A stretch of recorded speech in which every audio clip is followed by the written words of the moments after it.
Hey, this is Adam from Edge. I'm here with James Governor from Redmonk. How are you doing, James? I'm doing great. Now, you just finished a session on green IT here at the Virtualization launch. Bottom line it for us. What are the key drivers you're seeing?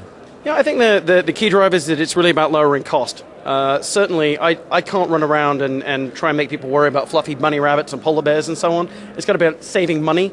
So the really key thing is focusing on probably, rather than emphasizing green, sustainable IT. And how do you have basically the best IT services at the lowest cost with the right energy characteristics. So as much as anything else, we've tended to ignore energy. It has not been particularly high on our priority list when we do IT planning and run our IT ops. But it's a really good opportunity to save money. So if we think historically, just the notion of a batch job, when do you run a batch job? Well, you should run a batch job when the electricity is cheapest. And so it's really driving some of that thinking into IT.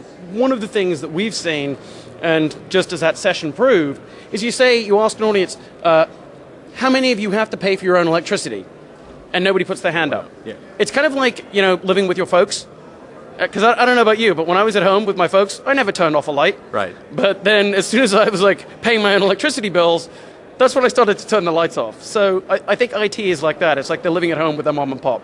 Okay. So we see virtualization paired with green IT a lot. Where's the synergy there? What makes it work together so well? Yeah, I think it's clearly, one of the things that is probably underestimated is the degree to which virtualization is not new.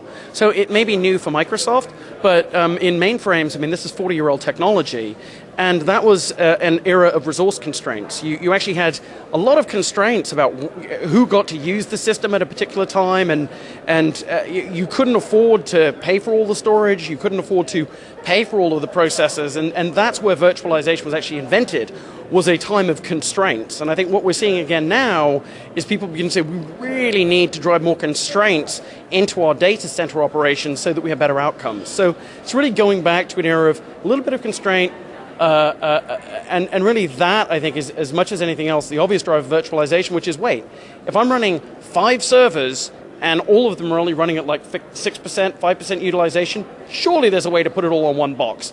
That is a very clear win. Okay. All right. Sounds great. Thanks for your time. Okay, thank you.